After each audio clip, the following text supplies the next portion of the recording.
Hello दोस्तों, आदिल त्यागी study lecture में आपका स्वागत है। यदि मेरी वीडियो आपको अच्छी लगे तो वीडियो को लाइक, चैनल को सब्सक्राइब जरूर करें। इस वीडियो में हम कक्षा 9 के मैथ को पढ़ेंगे, जिसमें अध्याय 1 का संख्या पद्धति चैप्टर का नाम क्या है, संख्या पद्धति। इसमें यह इंट्रोडक्शन वीडियो है। पूरे चैप्टर को आप आसानी से खुद से भी कर सकते हो यदि आपने ये वाली वीडियो देख ली। ये वीडियो आपके लिए बहुत ही हेल्पफुल होने वाली है यदि आप कक्षा 9 में हैं। तो सबसे पहली हेडिंग है इसमें संख्या रेखा। तो संख्या रेखा को समझेंगे, ठीक है। तो संख्या रेखा क्या होती है? एक सरल रेखा जिस पर विभिन्न संख्याओं को निरूपित किया जाता है। तो एक सरल रेखा मतलब एक सीधी रेखा जिस पर हम संख्याओं को दिखाते हैं, उसको क्या बोलेंगे हम? संख्या रेखा। तो समझ में आ रहा होगा। तो जैसे मैंने एक सीधी रेखा ये ली, इस पर मैंने ऐसे कट कट करके ये संख्याओं को दिखा दिया। तो इधर जो 0 1 2 3 4 इस तरह से दिखाया, इधर -1 -2 इस तरह से दिखाया, जो माइनस के हैं, ठीक है। तो उन्हें बोलते हैं हम ऋणात्मक पूर्णांक, और जो प्लस के हैं उनको बोलते हैं हम धनात्मक पूर्णांक, ठीक है। तो ये जो लाइन है इसको बोलते हैं हम संख्या रेखा। अगर मैं माइनस के पूर्णांक को दिखाऊंगा तो उसे मैं माइनस का चिन्ह लगा के दिखाऊंगा, ठीक। जैसे -6 लिखना तो माइनस का चिन्ह मुझे लगा के तब दिखाऊंगा कि ये -6। अगर मुझे +6 दिखाना तो +6 दिखाने के लिए दो तरीके हैं। एक तो मैं खाली ऐसे 6 भी लिख सकता हूँ, ये भी प्लस का ही है। या अगर मैं +6 ऐसा दिखा दूँ तो भी ठीक है। तो माइनस का होगा तो माइनस का चिन्ह लगा के ही बताना पड़ेगा, ठीक है। चलिए अब इसके बाद आती है जो अगली हेडिंग है, वो है प्राकृत संख्या। इसे प्राकृतिक संख्या भी बोलते हैं। इसे नेचुरल नंबर भी n से दिखाते हैं, ठीक है, नेचुरल नंबर बोलते हैं। वे संख्या जो 1 2 3 4 5 6 7 ऐसे चले और अनंत पे समाप्त हो, तो वे संख्या जो 1 से शुरू होती हैं और अनंत पे समाप्त होती हैं, उनको क्या बोलते हैं? प्राकृत संख्या। ऐसी परिभाषा दे सकते हो आप आसानी से। पूर्ण संख्या क्या होती है? जिसे होल नंबर बोलते हैं। वे संख्या जो 0 से शुरू होती है। देखो प्राकृत किससे हो रही थी? 1 से। ये किससे हो रही है? 0 से। जो वे संख्या जो 0 से शुरू होती हैं और अनंत पे समाप्त होती हैं, उनको क्या बोलते हैं हम? पूर्ण संख्या। पूर्णांक क्या होता है? तो पूर्णांक संख्या इसे इंटीजर बोलते हैं, इसे जैर से दिखाती हैं, ठीक है। इसमें ये पूर्ण संख्या सारी होती है। ये नहीं ना, देखो यहाँ से देखो, 0 भी है, 1 2 3 4, 5 भी है, 7 भी, 25 27 सब है इसमें। और इनके ऋणात्मक मान भी होते हैं, इनके माइनस के मान भी होते हैं। तो माइनस के ये भी होते हैं, ठीक है। तो ऐसी संख्याओं को बोलेंगे हम पूर्णांक संख्या। 0 ना तो धनात्मक है ना ऋणात्मक, ठीक है। 0 ना तो प्लस की है ना ही माइनस की। याद कर लेना, पूछ सकता है 0 है या शून्य है, धनात्मक, ऋणात्मक, धनात्मक व ऋणात्मक, या कोई नहीं। तो आपको लगाना है धनात्मक ना ऋणात्मक ना धनात्मक। अब आता है परिमेय संख्या। तो परिमेय संख्या क्या होती है? वे संख्या जिनको हम p/q के रूप में लिख सकते हैं। तो वे संख्या जिन्हें हम p/q के रूप में लिख सकते हैं वो क्या कहलाती हैं? परिमेय संख्या कहलाती है। चलिए जो हमने पढ़ा है इसको हम समझते हैं। अब अभी तक जो भी हमने पढ़ा है, तो देखो हमने संख्या रेखा तो समझ में आ गई होगी। फिर पढ़ा हमने प्राकृत संख्या। तो प्राकृत संख्या जो 1 से शुरू होती है, किससे शुरू होती है? 1 से। जैसे 1 2 3, ये सब क्या है? प्राकृत संख्या है। जो 0 से शुरू होती है वो क्या बोलते हैं? पूर्ण संख्या। क्या बोलते हैं उन्हें? पूर्ण संख्या, ठीक है। पूर्णांक क्या होता है? ये तो सारे होते हैं, इनके माइनस के मान भी होते हैं, ठीक है। Dot dot. अगर मैं कहूँ क्या -50 पूर्णांक है? हाँ तो पूर्णांक तो है। -50 पूर्णांक है। क्या प्राकृतिक संख्या है? प्राकृतिक संख्या नहीं है। बताओ क्यों नहीं है? क्योंकि प्राकृतिक संख्या वो होती हैं जो 1 2 3 4 ऐसे प्लस की चले, तो वो होती हैं प्राकृत संख्या। पूर्ण संख्या है? पूर्ण संख्या भी नहीं है, क्योंकि पूर्ण संख्या तो 0 कैसी होती है? ऐसी होती है पूर्ण संख्या। 0 1 2 3, इसमें माइनस की नहीं होती। पूर्णांक में होते हैं, ये तो सारे होती हैं, 0 1 2 ये तो होती हैं।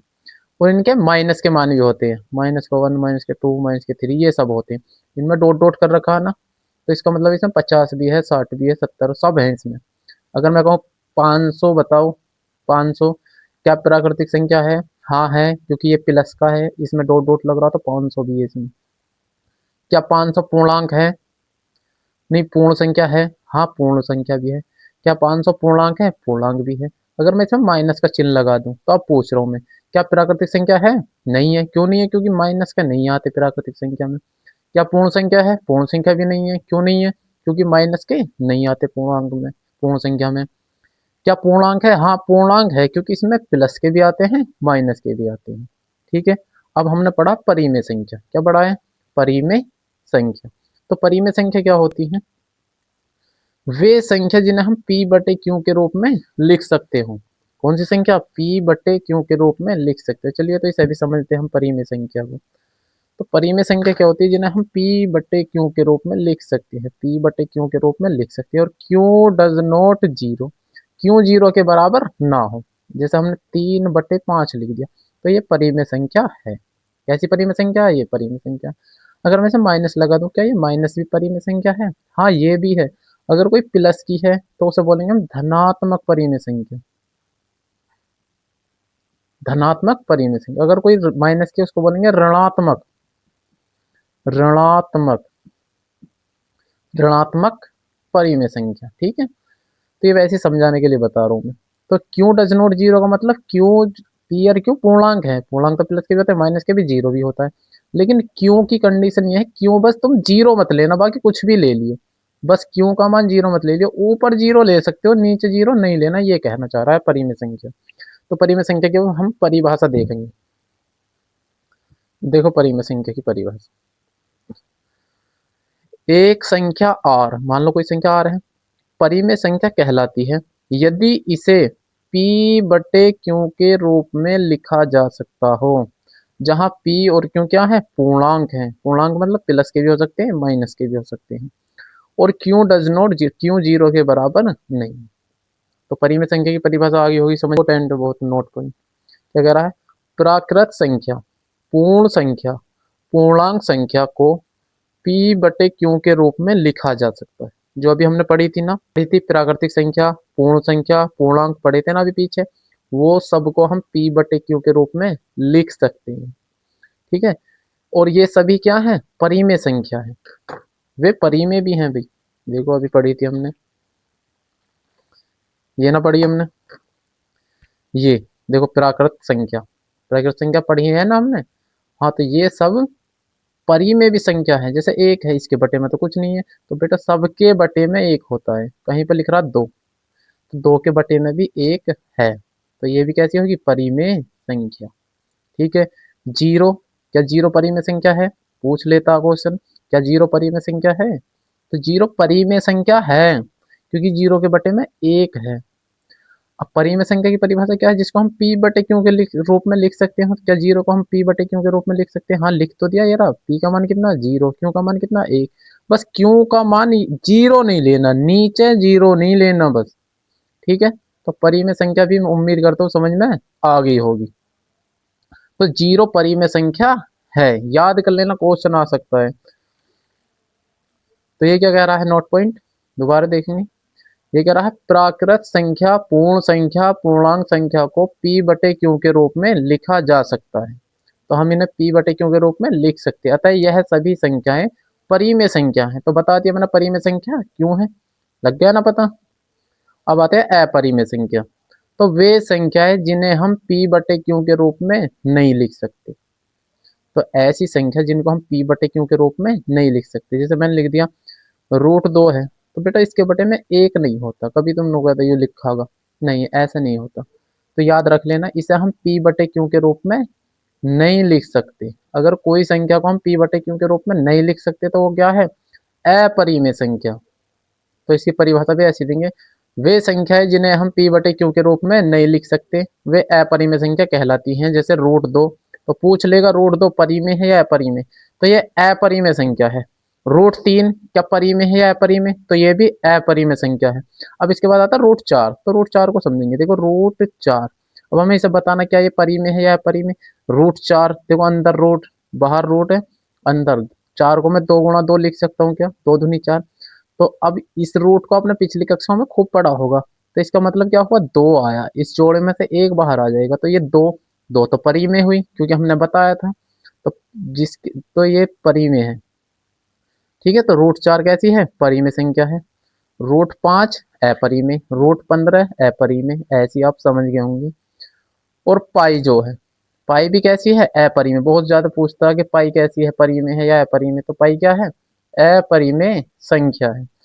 और क्या पहचान है इनकी, एक ये भी है, जैसे 0.1, फिर 0 1 1, फिर 0 1 1, फिर 0, फिर 1 1, तो ये क्या है, सब अपरिमेय। अब ये अपरिमेय क्यों है, समझो ध्यान से। क्योंकि एक आया, फिर जीरो आई, फिर एक आया, फिर जीरो आई, फिर एक के यहाँ पे दो आए थे, यहाँ पे तीन आए, यहाँ पे एक के चार आए, फिर पांच आए। इस तरह से बढ़ता जा रहा है, ना कि रिपीट हो रहा। अगर ये रिपीट होता, ऐसा होता रिपीट, जैसे यहाँ पर 0.01, फिर 0 1, फिर 0 1, फिर 0 1, फिर 0 1, फिर 0 1, तो ये परिमेय होती, क्या होती, परिमेय। बहुत से ध्यान से समझ लो, अगर ये रिपीट हो रही है पॉइंट के बाद, तो ये परिमेय है।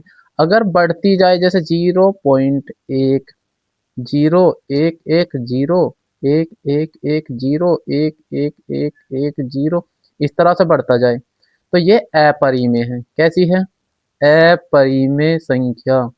याद कर लेना, बहुत क्वेश्चन आएंगे आगे। देखो ये इसमें और इसमें क्या अंतर है, ये तो रिपीट हो रहा है बार बार, 0 1 0 1 0 1 आ रहा, तो वो तो होगी परिमेय, ठीक है।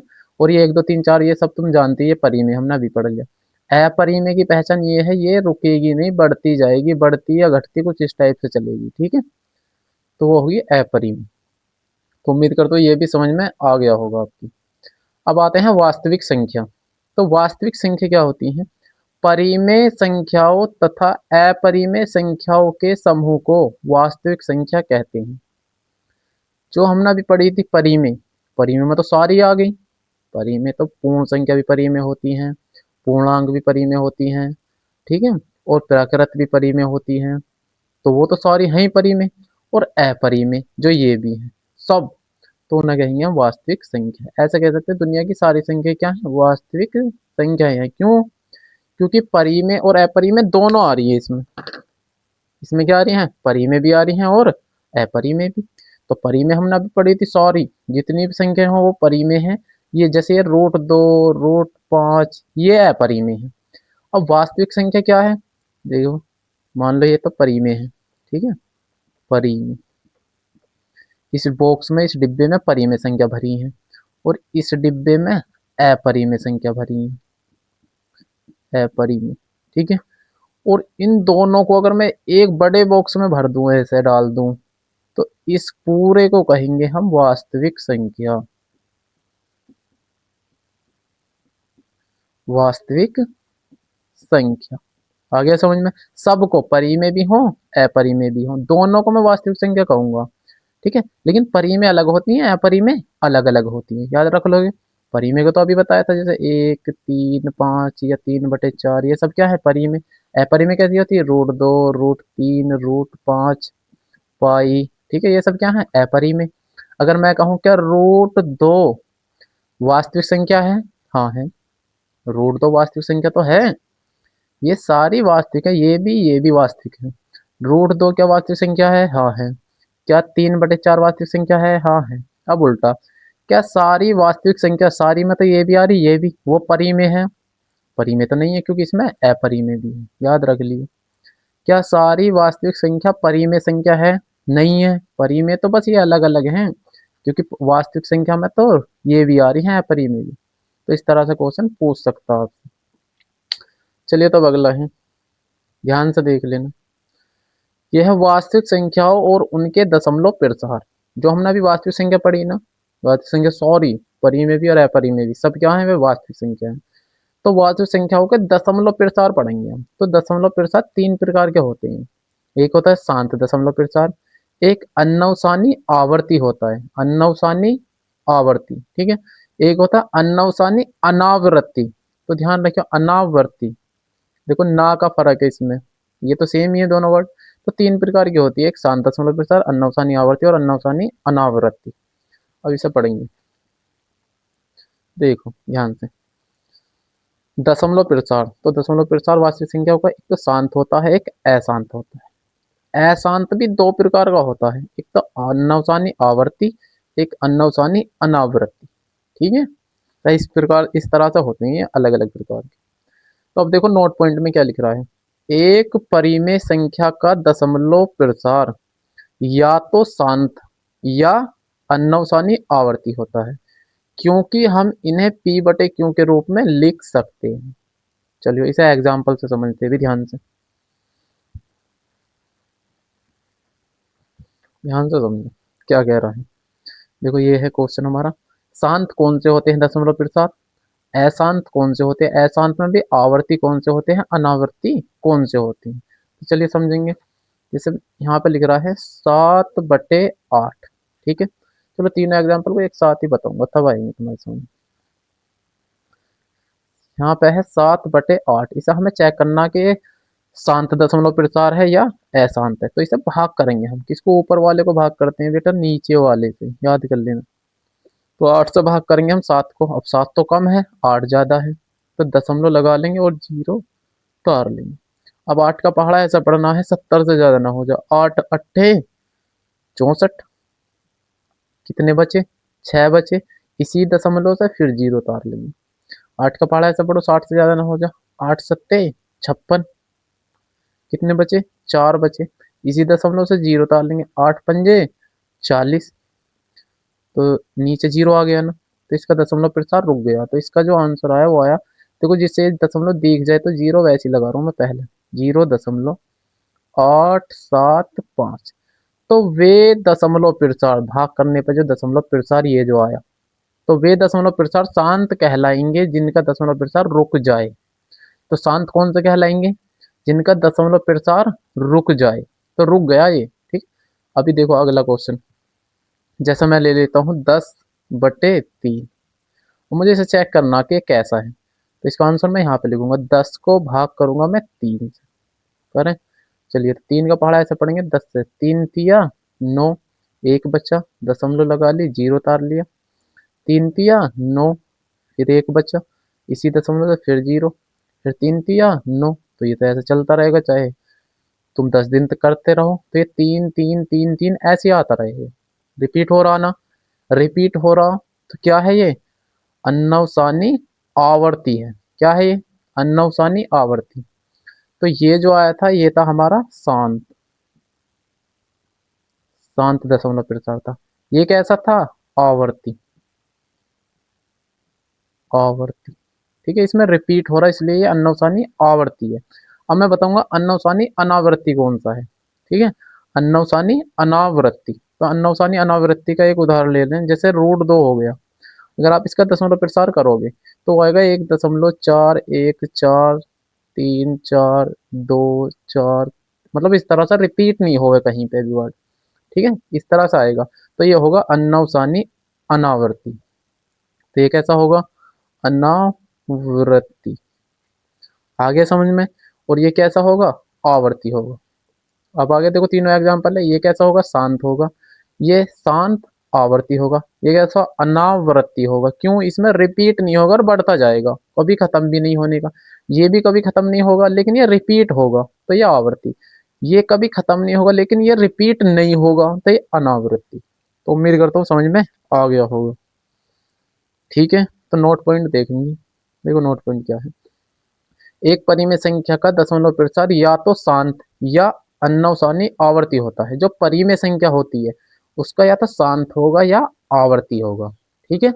जो परिमेय है, परिमेय, ध्यान से देखो, परिमेय का होगा परिमेय, परिमेय, तो परिमेय के दो होंगे।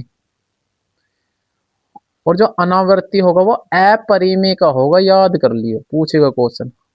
अपरिमेय का, केवल अपरिमेय का अनावर्ती होगा, पहचान लोगे, क्योंकि हम इन्हें p/q के रूप में लिख सकते हैं। चलिए नोट पॉइंट 2 देखेंगे, नोट 2, एक परिमेय संख्या का दशमलव प्रसार अन्नवसानी अनावर्ती होता है, अभी बताया था मैंने। अपरिमेय का अन्नवसानी अनावर्ती होता है, बस इसे तो इतना ही, क्योंकि इसे हम p/q के रूप में नहीं लिख सकते। चलिए अगला क्वेश्चन है, क्वेश्चन ये है नोट पॉइंट, वास्तविक संख्याओं पर सह वास्तविक संख्याओं पर जोड़ घटाव गुणा भाग कैसे काम करती है। तो जैसे एक तो परिमेय संख्या है, ठीक है, और एक है अपरिमेय संख्या। एक हमारे पास कैसी संख्या है, परिमेय, और एक अपरिमेय। अगर उनका मैं जोड़ घटाव गुणा करूं तो क्या होगा, देखो ध्यान से। एक तो हमें ले ली परिमेय संख्या, मान लो 5 ले ली, ठीक है, और एक ले ली मैंने अपरिमेय, यही तो था अपरिमेय। एक तो हमें परिमेय लेनी है और एक अपरिमेय लेनी है, और इनका हमें क्या करना है, जोड़ घटाओ। देखो ये तो परिमेय हो गई, ये अपरिमेय होगी, इनका जोड़ घटाओ जो आएगा वो अपरिमेय आएगा, अपरिमेय। ठीक है, याद कर लियो, ये परिमेय है, ये कैसी है, परिमेय। और इसका जोड़ करो, घटाओ करो, गुणा करो या भाग करो, किससे, अपरिमेय से। किससे करें, अपरिमेय से, अपरिमेय से। तो हमारा उत्तर जो आएगा वो अपरिमेय आएगा, अपरिमेय आएगा। ठीक है, पूछ लूं, एक परिमेय हो, एक अपरिमेय हो, या एक परिमेय हो या एक अपरिमेय हो, या परिमेय हो या अपरिमेय हो, मतलब कोई सी भी हो, और उनको जोड़ घटाओ गुणा भाग करूं, तो हमारा उत्तर अपरिमेय आएगा। पूछेगा क्वेश्चन एक्सरसाइज में, ठीक है। जैसे मान लो मेरे पास में ये है 3/4 प्लस √2, तो बताओ इसका आंसर कैसा आएगा। एक तो परिमेय है, एक अपरिमेय, तो उत्तर कैसा आएगा, अपरिमेय। क्या आएगा, अपरिमेय। बस ऐसे ही पूछेगा, तो ये परिमेय होगी या अपरिमेय होगी। पूछ सकता है जीरो, बताओ जीरो परिमेय है या अपरिमेय, तो जीरो कैसी है, परिमेय है। क्यों, इसके बटे में 1 है, जिसको हम P/Q के रूप में लिख सकते हैं, वो परिमेय है। ठीक है, यदि हम आगे देखेंगे तो दोनों बता दीजिए, यदि हम दो अपरिमेय संख्याओं को, दोनों कैसी हो, अपरिमेय हो, उनको जोड़ें, घटाएं, गुणा करें या भाग करें, तो परिणाम उत्तर जो आ सकता है हमारा वो परिमेय भी हो सकता है और अपरिमेय भी हो सकता है। आ रहा समझ में। यदि हम दो संख्याओं, दोनों अपरिमेय हो, कैसी हो दोनों, अपरिमेय। मान लो यहाँ पे मैंने ले लिया √2 गुणा √5, तो ये जो उत्तर होगा ये अपरिमेय भी हो सकता है, अपरिमेय भी हो सकता है और परिमेय भी हो सकता है। ठीक है, कुछ भी आ सकता है। समझ में आ गया। अगर दोनों अपरिमेय हो, ये भी अपरिमेय ये भी अपरिमेय, इनके जोड़ घटाओ गुणा भाग करें, तो अपरिमेय भी आ सकता है उत्तर और परिमेय भी आ सकता है। तो उम्मीद करता हूँ ये समझ में आ गया होगा। अगर स्क्रीनशॉट लेना तो ले लो, पहले यहाँ से ले लो, फिर यहाँ से ले लो, ठीक है। और अपनी नोटबुक में जरूर उतार लेना, तभी आएगा समझ में। उन्हें याद कर लेना भी एक एक पॉइंट को। चलिए अब आगे आती है इम्पोर्टेंट पॉइंट, ध्यान से देखो। वर्गमूलों, वर्गमूल बेटा जिसका अंडर रूट चढ़ा होता, वर्गमूलों से संबंधित सौर समीकरण, सौर समीकरण पढ़ी थी ना कक्षा 8 में, हाँ वही सौर समीकरण, मतलब सूत्र है, ये फॉर्मूले हैं। तो कैसे कैसे काम करते हैं ये देखेंगे। जैसे कहीं पे लिख रहा है, ध्यान से देखो, रूट के अंदर दो संख्या हैं ए और बी, ठीक है, तो आप इन्हें अलग अलग भी लिख सकते हो, लिख सकते हो नहीं, ठीक है। जैसे तुम्हारे पास में यहाँ पे मैं बता दूं, दो संख्या हैं, एक तो है एक्स और एक है वाई, दो संख्या अलग अलग है, तो आप इन्हें अलग अलग भी रूट में लिख दोगे तो भी कोई फर्क नहीं पड़ेगा, ये गुणा है, ठीक है। एक्स वाई की जगह 6x ऐसे भी हो सके, तो 6 के ऊपर रूट अलग लगा सकते हो और वाई एक्स के ऊपर अलग लगा सकते हो, कर सकते हो नहीं। अगला फॉर्मूला, रूट है a/b, मतलब दो संख्या, एक a है एक b है, एक साथ रूट है दोनों पे, तो आप उनका रूट अलग अलग भी लिख सकते हो, ठीक है। या अलग अलग हो तो एक साथ भी लिख सकते हो। जैसे यहाँ पे लिख रहा √6 में √x, तो आप एक साथ भी लगा सकते हो कि 6/x, लिख सकते हो नहीं। यही सौर समीकरण है। क्या कह रही है, तीसरी, रूट के अंदर a, ठीक है, प्लस फिर रूट के अंदर b, एक बार जुड़ रहा है और एक बार घट रहे हैं, तो इनका उत्तर a-b आएगा। जैसे अगर हमारे पास में है √6, ठीक है, प्लस √2, अब होने चाहिए यही √6 माइनस √2, दोनों एक से होने चाहिए ना। देखो ये भी और ये भी, बीच में बस माइनस और प्लस का चिन्ह हो, तो इसका उत्तर तुम डायरेक्ट लिख दो 6-2, तो उत्तर आएगा हमारा 4। आ रहा समझ में। ऐसे करेगी ये वाली सरचनी का काम। अगला देखो, अगर रूट के अंदर a+b है, फिर दोनों में चिन्ह एक से हैं, चिन्ह कैसे हैं, एक से, दोनों ब्रैकेट एक से हैं, तो उसकी घात 2 लिख सकते हो। अगला देखो पांचवा, रूट के ए प्लस रूट के अंदर बी है, मतलब ये अलग संख्या है, ये अलग है, ये भी अलग है, ये भी अलग है, चारों संख्या अलग अलग हैं और उनकी क्या हो रही है, गुणा। तो इसकी गुणा मैं इसमें करूंगा, तो उसे मैं एक साथ लिख सकता हूँ, ठीक है, रूट के अंदर। इसकी गुणा फिर मैं इसमें करूंगा, तो रूट के अंदर एक साथ लिख सकता हूँ। फिर इसकी गुणा मैं इसमें करूंगा, तो रूट के साथ एक साथ लिख सकता हूँ। फिर इसकी गुणा इसमें करूंगा, तो ये आंसर आ जाएगा, ठीक है। अब देखो अगला छठा, अगर a प्लस एक पर रूट है, एक ऐसी है, फिर a माइनस फिर एक पर रूट है, तो सेम है, सेम बिल्कुल, इस पे भी रूट, ये खाली है, और यहाँ प्लस माइनस का निशान है, तो पहले वाले का तो स्क्वायर हो जाएगा माइनस, दूसरे वाले का ये स्क्वायर कैंसिल हो जाएगा, इसके ऊपर घात नहीं चढ़ेगी। ठीक है, अगला जो सातवां है, root A plus root B का होल स्क्वायर हो। ठीक है, root A plus root B का होल स्क्वायर हो, तो A plus B plus two root A B आएगा इसका आंसर। जैसे सवाल आएंगे तब बता दें। चलिए अब आगे देखो, ये भी फॉर्मूले बहुत इंपॉर्टेंट है, याद कर लेने इन वालों को। अगर स्क्रीन शॉट लेना तो ले लो, हाँ से ले लो आप, फिर यहाँ से ले लो। ठीक है, अब समझो इसे। मान लीजिए ए कोई संख्या है और वो जीरो से बड़ी है, जैसे 1 2 3 5 7 9 15 24, ठीक है, वो जीरो से बड़ी होनी चाहिए, एक वास्तविक संख्या है। और पी क्यों क्या है, परिमेय संख्या है। पी क्यों कैसी है, परिमेय संख्या, जैसे 3/4, 4/2, 3/5, 9/2, ठीक है।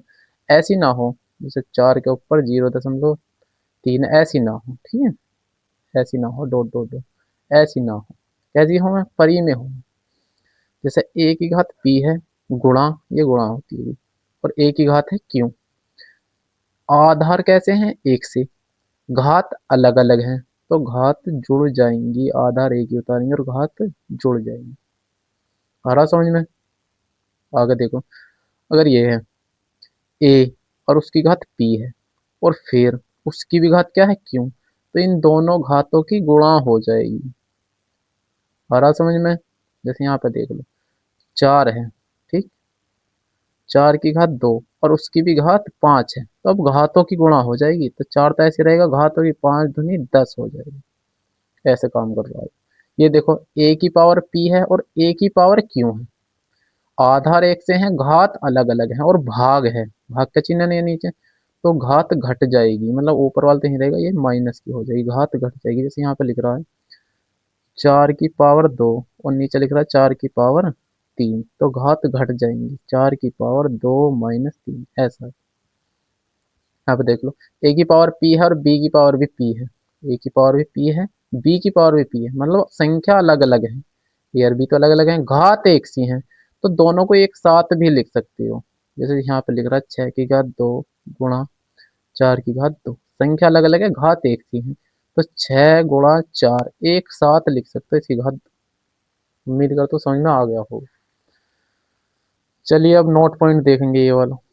यदि हमें ए को बटे रूट के अंदर ए प्लस बी के हर का परिमेयकरण के लिए हम इसमें अंडर रूट ए माइनस बी, अगर यहाँ पे प्लस है तो हम इसके उल्टे से ये लिखेंगे और बीच में माइनस का चिन्ह लेंगे, इससे गुणा करते हैं। जब सवाल करेंगे ना, जब समझ में आ जाएगा बिल्कुल आसानी से, फिर भी समझ लो। अगर जैसे ये है, कहीं लिख रहा 3/√2 - 1, अब मुझे इसका हर का परिमेयकरण करना है, ठीक है, +2 है, 1 है, ठीक है, तो मैं जो इसमें गुणा करूंगा इसके उल्टे से करूंगा, जो नीचे लिख रहा है, जैसे √2 - 1 लूंगा, क्योंकि यहाँ प्लस है तो माइनस लूंगा, अगर यहाँ माइनस होता तो फिर मैं प्लस लेता, और √2 - 1 से गुणा करेंगे। आ रहा समझ में। चलो कर लेंगे। अब घातांक का नियम, घातांक का नियम यही है जो अभी पढ़े थे हम, ठीक है। जैसे ए की घात m है गुणा ए की घात n है, तो आधार एक से है, घात कैसी है, अलग अलग है, तो घात जुड़ जाएंगी गुणा में, तो ये गुणा का निशान है, ठीक है, गुणा में घात जुड़ जाती है। अब यहाँ पे देखो भाग है, आधार एक से है, घात अलग अलग है, तो घात गुणा उसमें भाग में घात घट जाती है, क्या हो जाएंगी, घट जाएंगी। यहाँ पे देख लो दूसरा, ए की पावर m है और उसकी भी पावर n है, पढ़े थे आपने कक्षा 8 में, ए की पावर m और उसकी भी घात n है, तो इनकी गुणा हो जाएगी, याद कर लो भैया इन्हें। यहाँ पे देखो ए की पावर m है गुणा बी की पावर m है, अब की बार संख्या अलग अलग है, घात एक सी है, तो एक जगह लिख लेंगे। चलिए, तो ये इंट्रोडक्ट, और एक और देखो, ए की पावर 0, मतलब किसी की भी घात 0 हो उसका मान कितना होता है, 1 होता है, तो आपने कक्षा 8 में पढ़ा होगा। तो चलिए ये वीडियो समाप्त यहीं पे करते हैं। अगर आपने ये वीडियो बिल्कुल अच्छे से कर ली है तो आपको कुछ भी दिक्कत नहीं आने की इस चैप्टर को करने में, ठीक है। तो इस वीडियो को दोबारा देखो, अपने दोस्तों तक शेयर करो। चलिए, तो वीडियो यहीं पे समाप्त करते हैं।